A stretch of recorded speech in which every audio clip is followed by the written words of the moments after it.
친구들, 예배드리기 전에 아주 반가운 소식 한 가지 전해드릴게요. 우리 다음 주일, 그러니까 31일 주일부터는 더 이상 온라인 예배가 아니라 현장에서 예배드리게 되었습니다. 와! 여러분, 그러니까 다음 주일날은 어디로 나오면 될까요? 집이 아니라 그립던 중고등부실로 몇 시까지? 9시 30분까지 나와주시면 되겠습니다. 그래서 우리 예전처럼 함께 모여서 즐겁게 예배드렸으면 좋겠어요. 물론 아직 코로나가 완전히 끝난 게 아니라서 마스크 꼭 필참해 주시고 교회 들어오실 때 손소독 꼭 해주시면 되겠습니다. 여러분, 그러면 우리 다음 주일날 건강한 모습으로 다시 만나도록 해요. 자, 그럼 우리 예배드리러 고고고! 빰빰 빠라밤 빰빰빰빰 빠라밤 빰빰빰빰 빠라밤 빰빰빰. 사도신경하심으로 우리의 신앙을 고백하시겠습니다. 전능하사 천지를 만드신 하나님 아버지를 내가 믿사오며 그 외아들 우리 주 예수 그리스도를 믿사오니 이는 성령으로 잉태하사 동정녀 마리아에게 나시고 본디오 빌라도에게 고난을 받으사 십자가에 못 박혀 죽으시고 장사한 지 사흘 만에 죽은 자 가운데서 다시 살아나시며 하늘에 오르사 전능하신 하나님 우편에 앉아 계시다가 저리로서 산자와 죽은 자를 심판하러 오시리라. 성령을 믿사오며 거룩한 공회와 성도가 서로 교통하는 것과 죄를 사하여 주시는 것과 몸이 다시 사는 것과 영원히 사는 것을 믿사옵나이다. 아멘. 오늘 우리가 함께 부를 찬양은 시와 그림의 항해자입니다. 우리 함께 찬양함으로 하나님께 영광 올려드려요.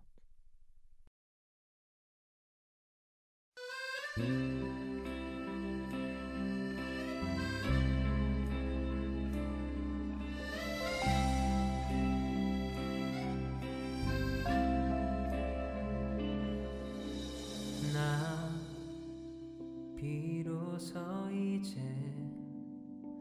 깊고 넓은 바다 간다. 두려움에 떨고 있는 내 손을 주는 결코 놓치지 않으셨다. 나 비로소 이제 폭풍우를 뚫고 간다. 비바람에 흔들리는 나약한 나를 잡아주시는 그분은 나의 주님. 주 나를 놓지 마소서.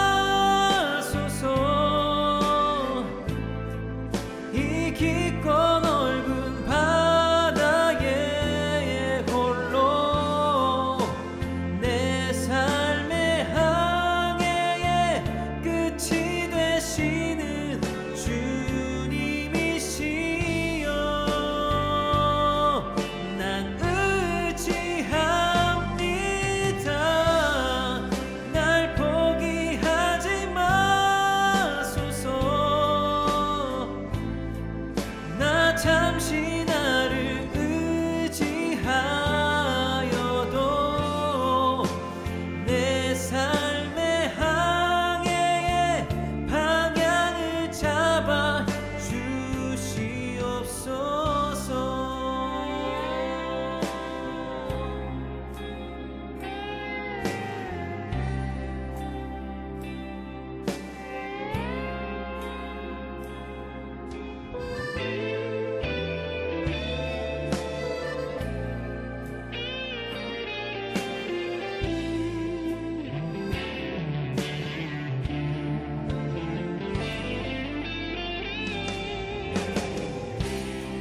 주 나를 놓지 마소서. 이 깊고 넓은 바다에 홀로 내 삶의 항해의 끝이 되시는 주님이시여. 난 의지합니다.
깊은 바다에 날 홀로 버려 두지 마소서.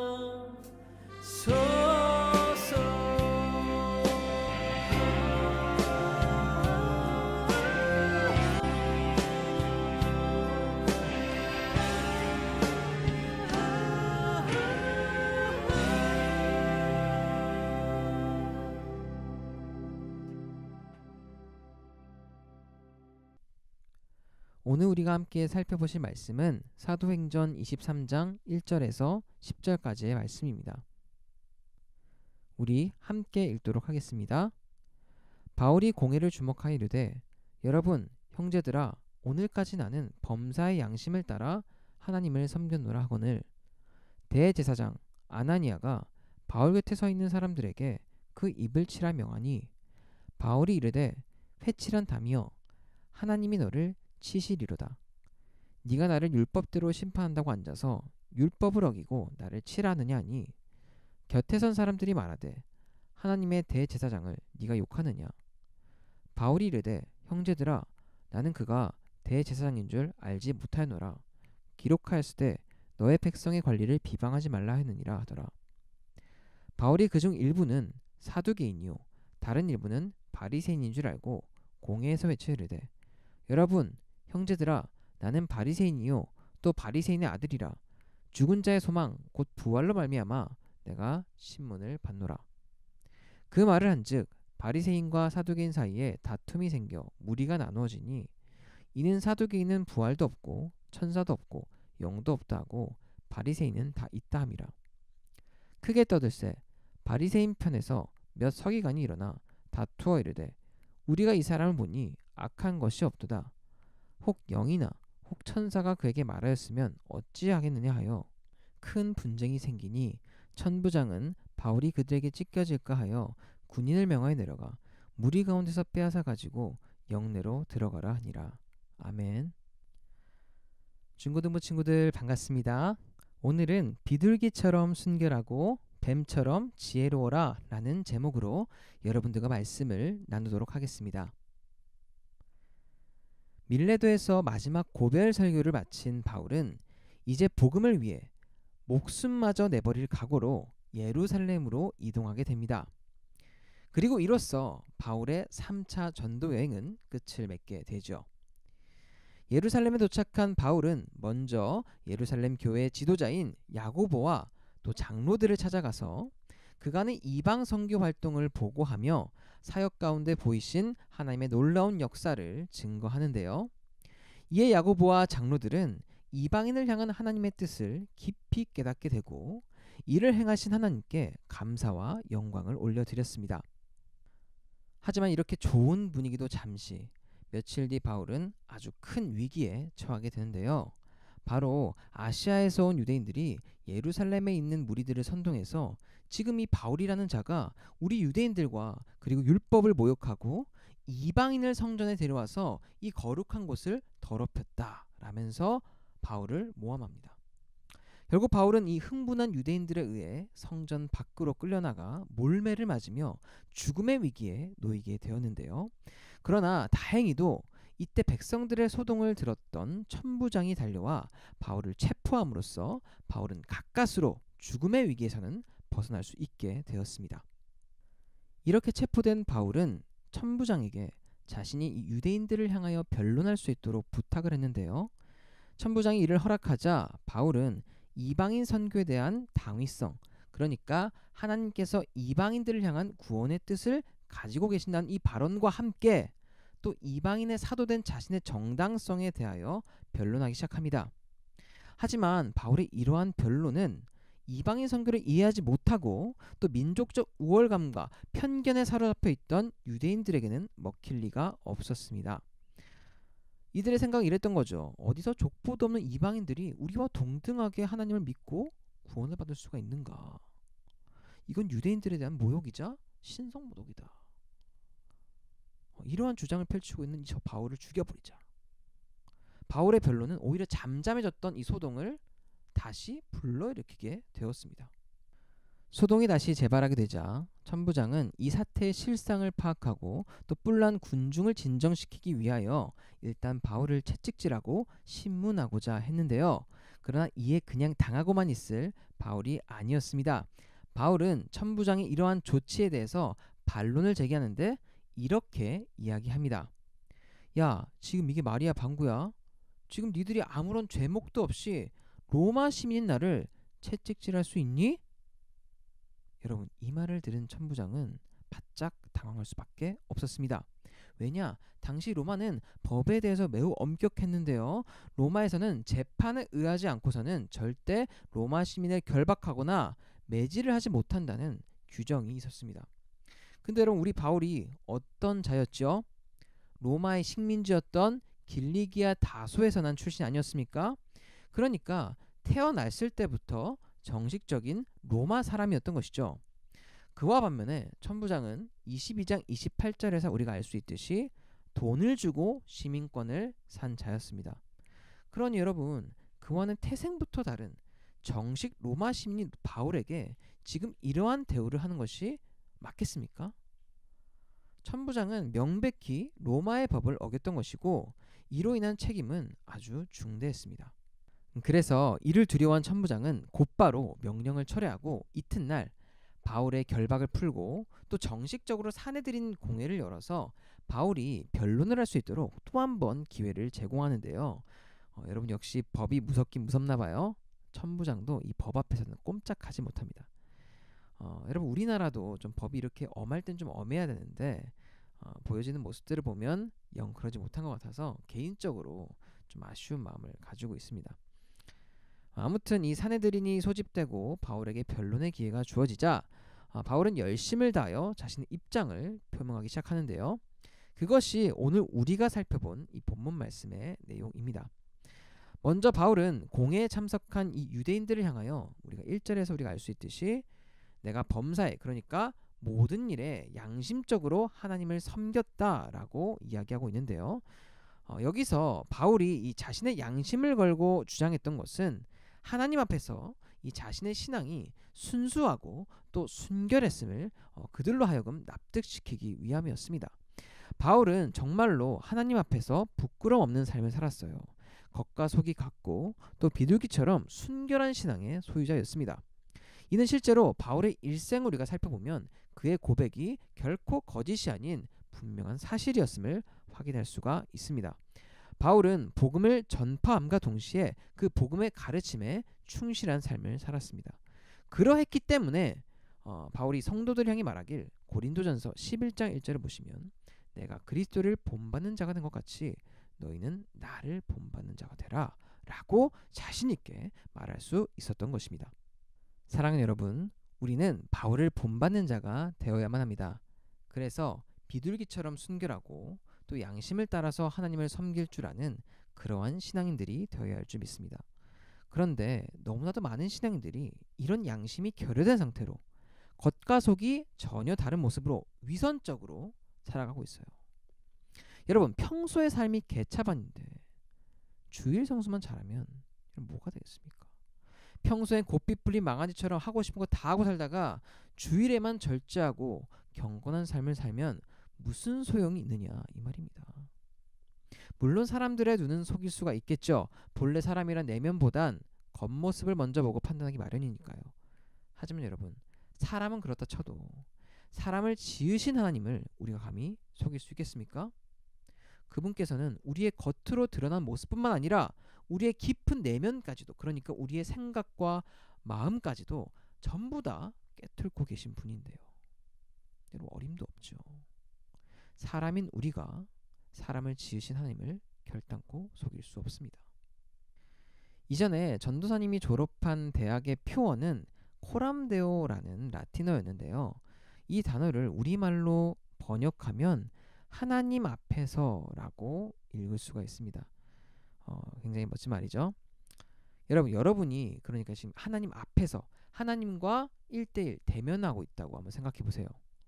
우리가 감히 그분 앞에서 거짓을 고할 수 있을까요? 절대 그럴 수 없죠. 그러므로 이 말인즉 우리는 매 순간 하나님 앞에 서 있는 사람처럼 그분을 의식하면서 하나님의 영광을 위해 살아가야 한다라는 것입니다. 여러분, 보이는 모습만큼 보이지 않는 모습도 순결한 신앙, 겉과 속이 다르지 않는 신앙, 양심이 살아있는 신앙, 이러한 신앙만이 하나님께 인정받을 수 있는 신앙입니다.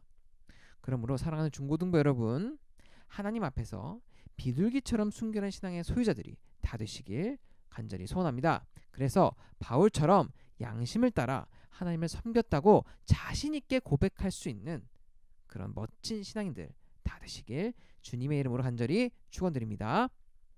이렇게 바울 자신이 양심적으로 하나님을 섬겼다고 이야기하자 그 자리에 있던 대제사장 아나니아가 이를 못마땅하게 여기어 사람들에게 저 바울의 입을 치라고 명령을 하는데요.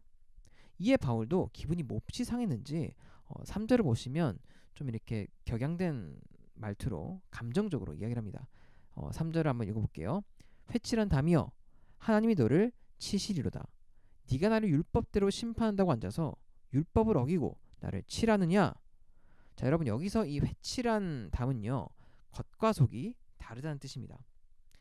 당시에는 이 성벽의 부실한 부분을 임시 방편으로 감추기 위하여 이 석회 같은 걸로 이렇게 도색을 칠했다고 해요.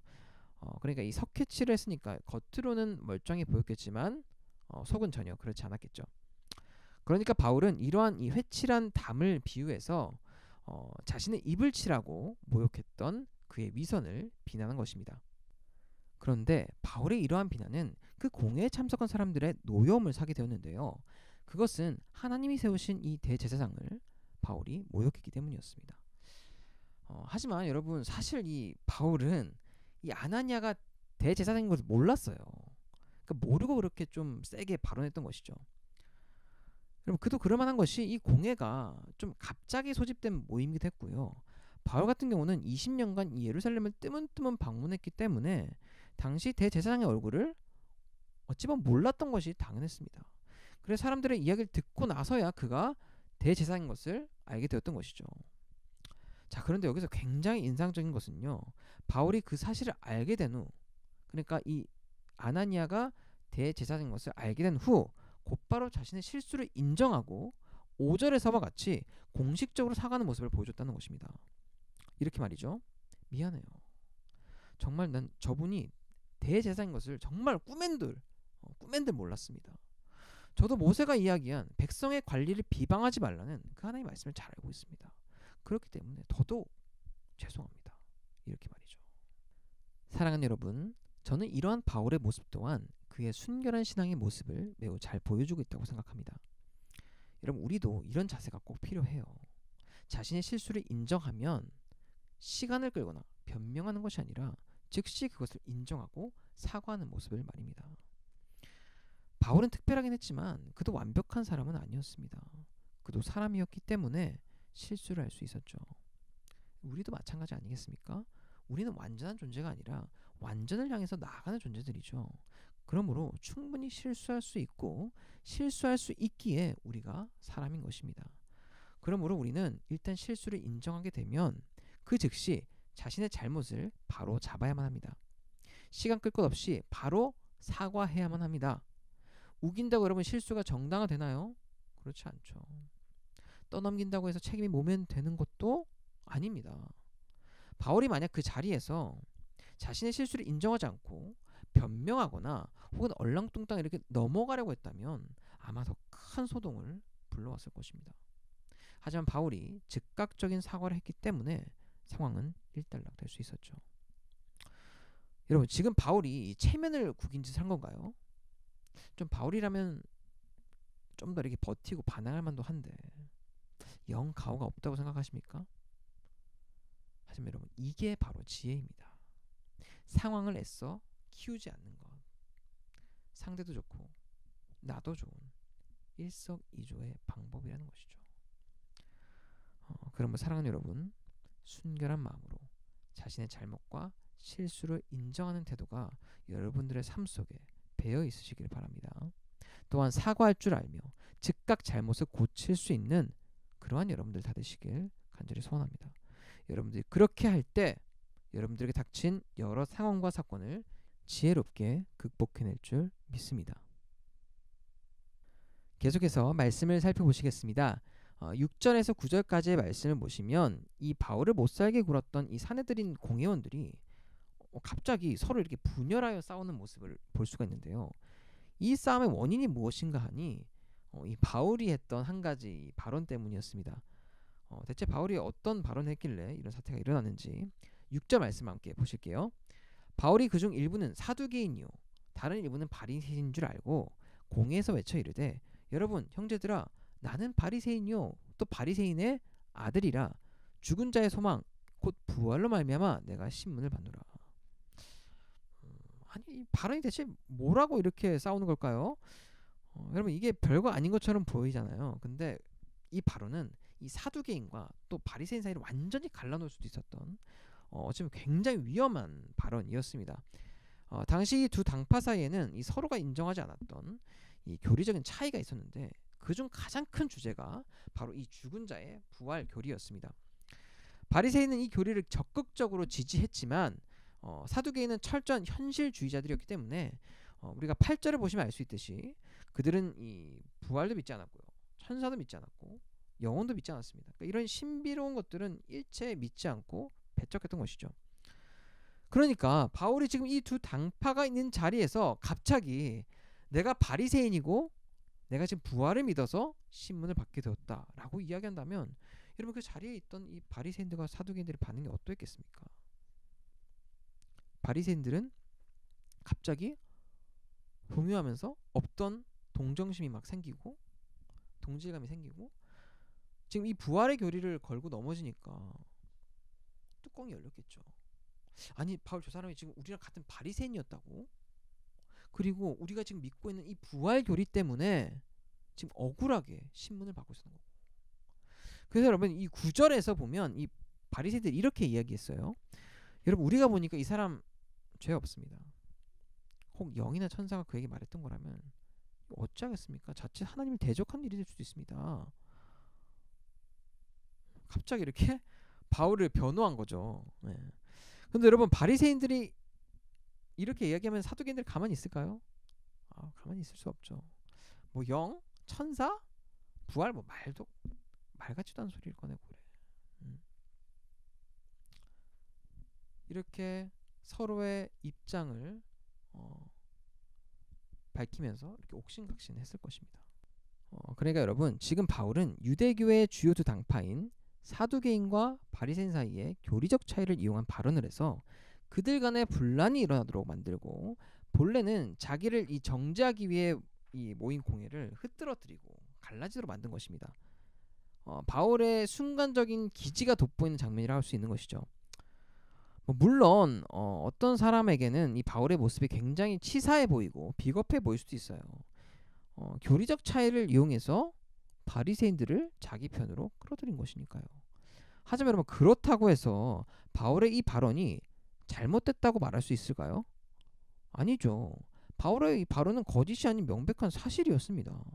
실제로 바울이 전했던 복음 안에는 부활 교리가 항상 존재했었고요.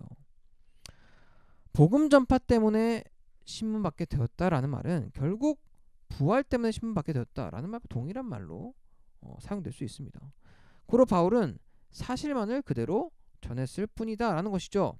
단지 이것이 보는 사람의 관점에 따라 좋게 보일 수도 있고 나쁘게 보일 수도 있는데 저는 솔직히 이걸 나쁘게 보는 것 자체가 좀 아니라 생각됩니다. 여러분 예수님께서는 제자들에게 말씀하시길 비둘기같이 순결할 것을 강조하시기도 하셨지만 그에 앞서 뱀같이 지혜로워야 한다라고 말씀하셨습니다. 오늘날 많은 신앙인들이 이 비둘기 같은 순결을 최고의 미덕으로 생각해요. 물론 이게 틀린 말은 아니죠. 맞습니다. 그래서 제가 계속 앞서 이렇게 비둘기 같은 순결함을 강조하지 않았습니까? 자고로 성도란 여러분 누가 뭐라 해도 순결해야 합니다. 순수함을 상실한 성도는 성도가 저는 결코 아니라 생각합니다. 하지만 여러분 이 순결이 다라고 생각하는 것 역시도 잘못된 생각입니다. 여러분 우리는 이 이리 가운데 이리가 뭔지 아시죠? 늑대 같은 거예요. 늑대. 이리 가운데 보냄받은 양과 같은 존재들이에요.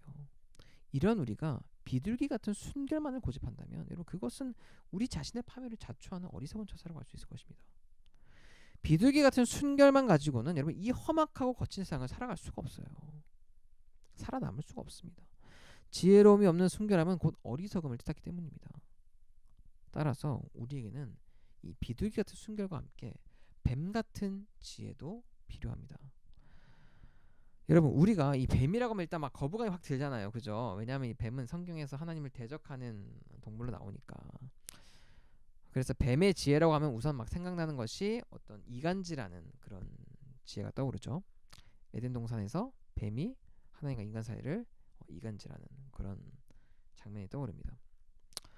하지만 여러분 그것은 저는 지혜라고 볼 수 없어요. 그것은 간교함에 더 가깝죠. 아무런 이유 없이 사람과 사람 사이를 갈라놓고 교회의 분란을 불러오는 것. 여러분 그것은 거짓된 지혜죠. 거짓된 사탄의 지혜입니다. 하지만 예수님께서는 그런 지혜를 말씀하신 것이 아닙니다. 예수님께서 말씀하신 이 뱀의 지혜는 여러분 따라합시다. 방어적인 지혜입니다. 곧 원수와 날카로운 칼날을 피하고 우리의 적을 무력화시키는 지혜인 것이죠. 다시 말해 임박한 위험을 인식하고 또 그것을 피할 줄 아는 민첩한 뱀의 본능과 같이 위험을 인식할 줄 아는 분별력과 그것을 피할 줄 아는 유연한 지혜라는 것입니다. 바울은 바로 이러한 지혜를 사용할 줄 알았습니다. 그래서 임박한 위기 앞에서도 놀라운 기지를 발휘할 수 있었죠. 그러므로 사랑하는 여러분, 정말로 여러분의 신앙의 이 순수함이 삶 가운데서 발현되기 원하신다면 먼저 이 지혜를 갖추시기 바랍니다. 지혜가 부족하다고 느껴지신다면 하나님께 구해서라도 이 지혜를 얻으시기 바라요. 그래서 우리 중고등부 친구들이 바울과 같은 놀라운 지혜와 기지를 발휘하여 이 악한 세상에서 믿음을 지키고 여러분 자신도 지킬 줄 아는 뱀의 지혜를 갖춘 자들이 다 되시길 주님의 이름으로 간절히 축원드립니다. 이제 말씀을 마무리 짓겠습니다. 사랑하는 여러분, 오늘 우리가 살아가고 있는 이 세상은 매우 타락한 상태에 있습니다. 그래서 온갖 불법과 불의가 난무하고 있죠. 이러한 세상에서 우리가 우리의 신앙을 지키며 또 온갖 위기를 극복하며 살아간다는 것은 결코 쉬운 일이 아닙니다. 그러나 우리가 바울이 오늘 보인 이 모범적인 모습들을 잘 기억하고 그것을 잘 따른다면 우리는 우리의 신앙을 지킬 뿐더러 우리에게 닥쳐오는 위기와 시련을 잘 극복해낼 줄 믿습니다. 여러분 꼭 기억하십시오. 바울은 먼저 선한 양심에 따라 비둘기처럼 순결한 마음으로 하나님을 섬겼습니다. 또 담대하고 확신 있는 그 신앙과 함께 뱀과 같은 지혜 역시도 갖췄죠. 그러므로 우리 중고등부 친구들 역시도 이러한 바울의 모범적인 모습들을 쫓아 이 세상을 살아감으로 매 순간 승리하는 삶을 살고 마침내 저 천국을 얻게 되는 믿음의 용사들이 다 되시길 주님의 이름으로 간절히 축원드립니다. 기도하겠습니다. 은혜로우신 하나님, 오늘도 말씀을 통해 은혜 주시니 감사드립니다. 주님, 바울은 범사의 양심을 따라 하나님을 섬기던 자였습니다.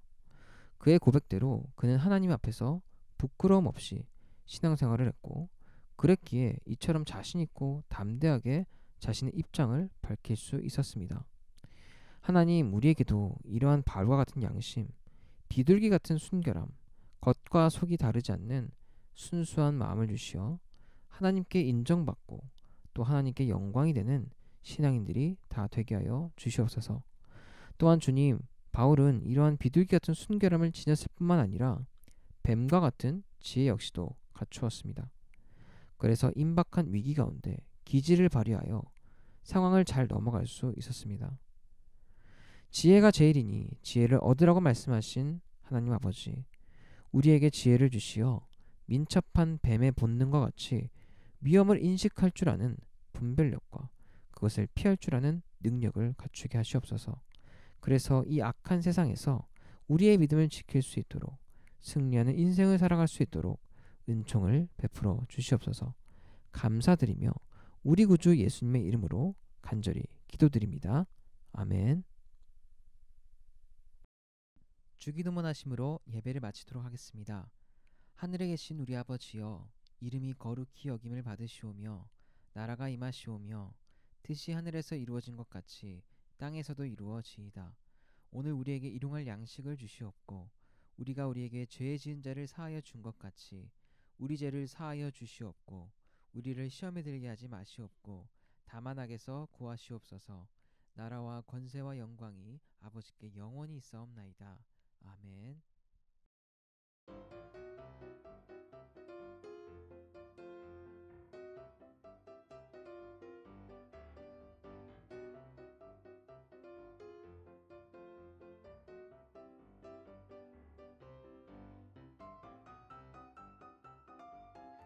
친구들, 우리가 영상으로 예배드린 지도 거의 한 3개월이 다 돼가는 것 같아요. 그래서 여러분들 혹시 기억하실지 모르겠는데 이 영상 예배를 시작하기 전에 제가 이벤트 하나를 걸어뒀습니다.